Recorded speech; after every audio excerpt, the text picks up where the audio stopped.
tous. On va tout de suite accueillir nos invités, les intervenants. On vous invite à monter directement sur scène. Alors là, il n'y a pas de marche, mais ici, il y a des marches, ça sera plus facile. Et voilà, j'allais demander ce qu'on remonte un petit peu, en effet, puisqu'on ne va pas pouvoir s'asseoir. Bienvenue à vous, donc, qui nous rejoignez pour cette table ronde autour de cette question. C'est quoi une famille missionnaire? C'est quoi la famille missionnaire? Alors pour parler justement de la famille missionnaire, nous avons donc 3 couples intervenants. Si vous avez compté, ça fait bien 6 personnes. Nous avons donc la joie d'accueillir Victor et Claire Emmanuel Dominguez. Bonjour. 26 ans de mariage, 7 enfants. Vous êtes vendéens du côté de Fontenay-le-Comte. Alors on vous a présenté comme famille engagée en paroisse, mais pas que. J'ai cru comprendre qu'il y avait aussi en doyenné. Voilà. Et qui vit donc vous vivez cette famille, ce rôle de famille missionnaire, la mission donc dans l'ordinaire, on va dire, du quotidien. C'est comme ça qu'on avait pu déterminer par téléphone quand on a un petit peu préparé cette table ronde. Également avec nous Baptiste et Maëlys Dufourcq. Bonjour.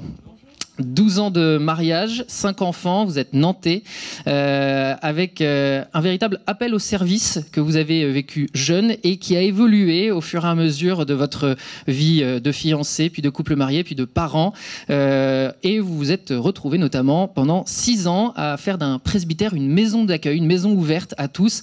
Vous allez nous parler de toute cette mission, justement, de la manière dont ça se concrétise. Et puis enfin, ils ont animé les laudes pour nous. Hugo et Milena Alexandre, bonjour. Mariés donc depuis 2006, si je ne me trompe pas, voilà. Et vous avez noté sans doute l'accent, vous êtes d'origine portugaise et polonaise.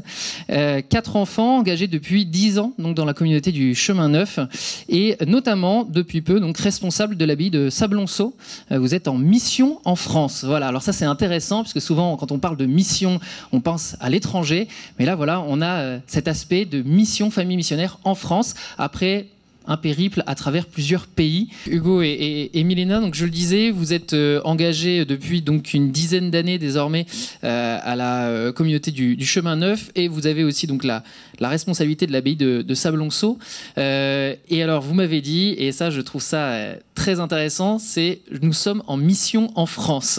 Alors est-ce qu'on peut un peu découvrir pareil de la même manière votre parcours et qu'est-ce que vous entendez par cette mission en France? Pendant 2 ans, j'étais permanent volontaire à Thésée, j'habitais avec les frères de Thésée, et à ce moment-là, c'est là que je connais Milena. Et donc, on est parti en Pologne. Oui, au bout de 2 ans. On s'est connus, ben voilà, on était fiancés, voilà. On a pris cette décision de se marier. En même temps, on était tous les deux déjà habités un peu, comme vous avez partagé, par ce désir voilà, de se donner davantage, je sais pas, d'être au service d'église. Dans notre cœur, il y avait cette question, mais Seigneur, mais on veut davantage. Il y avait quelque chose qui ne nous laissait pas tranquille, même si on était tout content avec notre chorale, avec la messe, mais il y avait cet appel, quelque chose qui est en train de naître. Donc pour répondre à la question d'être en France en mission, être en France en mission, aujourd'hui, c'est la même chose.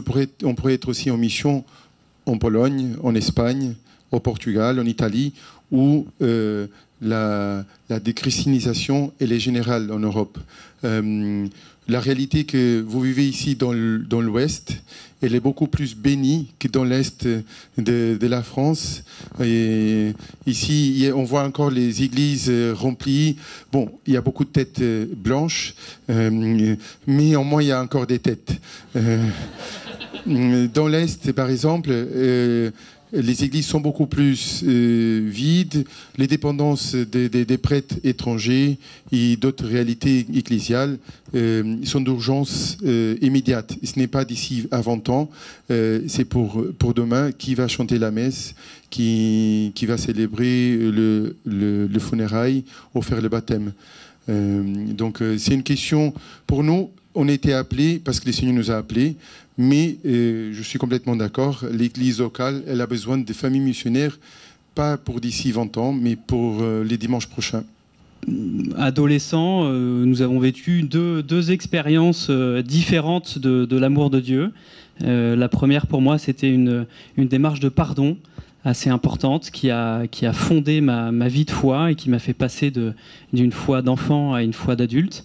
Et puis pour Maëlys, c'était une rencontre devant le Saint-Sacrement. Voilà.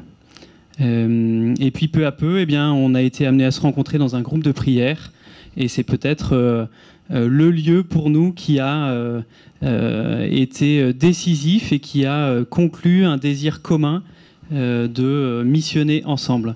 Déjà pendant notre temps de fiançailles, on a vraiment ressenti un appel vraiment évident et clair qu'on était appelé à la mission, au service chez nous, dans notre paroisse, là où on habitait. Juste après notre mariage, voilà, on a trouvé un appartement dans un quartier de Nantes déchristianisé. Et du coup, voilà, on a pu commencer en s'ancrant tout simplement dans notre vie de quartier avec la paroisse, la communauté des frères prêtres qui nous ont accueillis et qui nous ont très vite appelés et proposé de nous investir dans la paroisse où nous vivions. Entre-temps, un premier appel sur notre fixe. On n'appelle plus sur les fixes ou très peu. Et donc on s'est dit, qu'est-ce qu'on nous veut ? Un prêtre de Nantes nous appelle pour l'aider à coordonner les JMJ de Madrid en 2011. On venait de se marier et donc on a accepté. Ça a été une expérience fondatrice pour notre couple. Comme je vous le disais, on s'était installé entre-temps dans une petite paroisse et on a eu la chance de collaborer avec les frères prêtres de la paroisse qui avaient vraiment un désir ardent missionnaire. Et donc on a tout reçu d'eux. Ils nous ont appris à témoigner, à aller visiter nos voisins. Et donc nous, on avait vraiment ce désir avec Baptiste, mais on ne savait pas du tout comment s'y prendre. On disait, ok, mais comment est-ce qu'on va faire ? Et donc voilà, il nous disait, en fait, déjà priez pour vos voisins. Priez tous les jours pour vos voisins. Et donc c'était une volonté d'un nouveau curé de nous appeler encore une fois et de nous proposer cette vie ordinaire dans un lieu extraordinaire qui était un presbytère de centre-ville, et pour vivre exactement ce que nous vivions dans notre appartement, mais dans un cadre plus ecclésial, plus pastoral, et de le vivre pour une paroisse du diocèse de Nantes. Donc nous avons vécu nous sommes arrivés avec 3 enfants et nous sommes repartis avec 5 enfants l'été dernier. On aura pu avoir la joie d'avoir eu 2 évêques dans cette mission, 2 curés et 2 enfants. Donc la mission pour nous était belle, fructueuse, remplie de joie. Et donc c'était une mission toute simple de notre vie de famille dans ce lieu où chaque passant, chaque personne qui pouvait sonner ne sonnait pas pour venir voir les Dufourcq, mais sonnait parce qu'il y avait un écriteau marqué presbytère, maison paroissiale. Et donc on sonnait pour avoir un visage de l'Église. Donc la mission qui nous était confiée, c'était d'être un signe de l'Église avec notre spécificité de couple et de famille. Les enfants sont extrêmement proches les uns des autres et la foi, en fait, c'est une foi incarnée. Hein, donc c'est comment, je vous disais tout à l'heure, on va à la messe, comment on participe. Et nous, on a des exemples où on a vu, sans le susciter, en fait, les enfants s'approprier cette foi, inviter leurs amis. Alors, je vais laisser le micro à Claire-Emmanuel, mais on a quelques exemples concrets, en fait, où les enfants d'eux-mêmes, voilà, sans qu'on les sollicite, viennent nous montrer qu'ils sont également missionnaires par rapport à ce qu'ils ont vécu à la maison. Leur âge 25, 23, ouais, c'est tous les 2 ans. 25, 23, 21, 19, 17, 15, 13. Je ne sais pas bien compter.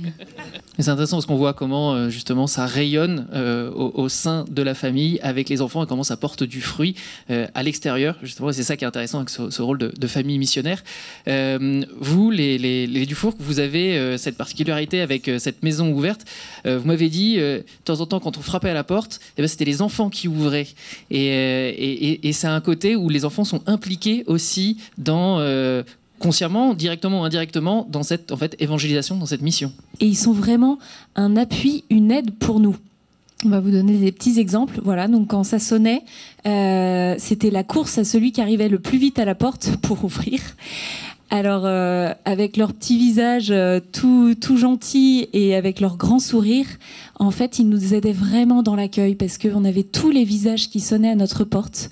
Des personnes pauvres qui avaient juste besoin d'une écoute attentive, des personnes qui avaient une nécessité, un besoin matériel.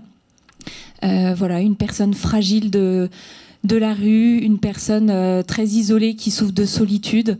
Et du coup, le fait d'avoir un enfant avec son innocence et sa pureté, sa fraîcheur, et ben, ça aidait tout de suite dans l'accueil, dans la discussion. La spontanéité et l'innocence des enfants, on voit les fruits en effet que ça peut porter. Vous, Hugo et Milena, comment ça se passe aussi justement, parce que avec la vie de communauté, c'est pas exactement la même chose que dans les paroisses. Comment ça se passe avec les enfants? Comment est-ce qu'ils vivent ça et comment est-ce qu'ils vivent la mission avec vous justement? D'abord dire que la plus grande difficulté de mes enfants, c'est toujours quoi écrire dans les papiers de début d'année de l'école. C'est quoi la profession? Ça, agent pastoral permanent, ça sonne pas bien comme journaliste ou médecin. Donc ça, c'est toujours une angoisse, surtout pour nos ados. Je pense qu'ils trouvent leur façon à annoncer. Peut-être pas les grands, c'est pas comme les petits. Hein. Francisco, nos enfants étaient dans une école de quartier vraiment publique à Nancy, et Francisco, voilà, il avait ce don, je sais pas, de louange. Souvent, il s'adressait à Jésus, mais aide-moi. Ou alors, voilà, souvent pendant les pauses de début d'année, il demandait aux enfants, est-ce que tu connais Jésus? Nous, on était un peu, voilà, on essayait de lui dire, mais on est en France, il faut pas dire comme ça, laïcité et tout ça.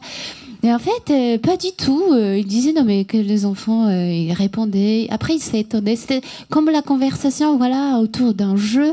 Mais pour lui, c'était la réalité dont il vivait. Parce qu'à la maison, souvent, on faisait pas des grandes prières. Par contre, avant le repas, souvent, on dit bah merci Seigneur d'être avec nous. Voilà, des choses très simples. On prie souvent dans la voiture. Peut-être une remarque assez simple, mais c'est vrai que parfois on se fait tout un monde de ce que c'est que la mission. Alors d'abord, on est tous en mission. Il n'y a pas de débat. Où que l'on soit, quoi que l'on fasse, on est en mission. C'est-à-dire qu'il n'y a pas à se casser la tête en se disant « mais j'ai rien fait, je ne fais rien ». Non, on est tous en mission parce qu'on est tous le visage du Christ, où que l'on soit. À partir du moment où on est en cohérence avec soi-même et avec sa foi, on est toujours en mission. Après, il y en a qui dans leur vie, à un certain moment, sont plus que d'autres parce qu'ils prennent des responsabilités presbytères ou communauté. Et puis, plus tard, on fait un peu moins de choses, mais on est toujours le visage du Christ. Juste un dernier petit mot sur la mission et la différence mission-service. En fait, le service est plutôt cadré, bordé dans le temps et peut épuiser. C'est pour ça que quand on a un service d'enfants à la messe, au bout de quelques années, on en a un peu marre, on a envie de changer de service. Ces services sont importants, mais la mission est tout autre. La mission, elle prend vraiment tout notre être, tout notre temps, puisqu'elle est complète. Elle est dans notre vie de famille, dans notre vie de travail, dans notre vie de tous les jours. Et dans ce sens-là, eh bien, elle ne nous épuise pas. Et quand on a l'impression qu'on est sollicité de partout, qu'on court à droite à gauche pour différents services, eh bien, on a à discerner de savoir si c'est notre mission d'y aller ou pas. Mais je pense que le service peut épuiser, mais pas la mission. Parce que c'est le Seigneur qui nous envoie, il nous a consacrés pour la mission, c'est notre vocation de baptiser. Qu'il a confirmé et qu'il a confirmé une deuxième fois lors de notre mariage. Et donc, il nous équipe, tout bras cassé que nous sommes, il nous équipe à chaque fois, là où il nous envoie. Et voilà, il faut peut-être, pour ne pas s'épuiser, essayer d'harmoniser notre vie missionnaire en la rendant complète à la maison, au travail, avec nos amis, qu'elle soit vraiment une, et que ce ne soit pas une succession de services qui, eux, peuvent nous épuiser. J'avais prévu une conclusion, mais je crois qu'elle est parfaite. Merci beaucoup. Voilà, ce qu'on pourra retenir, c'est que ce qui est vécu à l'intérieur du couple, à l'intérieur de la famille, avec les enfants notamment, eh bien, rayonne vers l'extérieur, quelle que soit notre mission, et qui peut prendre des formes complètement différentes. Merci beaucoup à tous les 6 d'avoir répondu à nos questions et pour cette table ronde. Et j'espère qu'on aura répondu à cette question. C'est quoi une famille missionnaire ?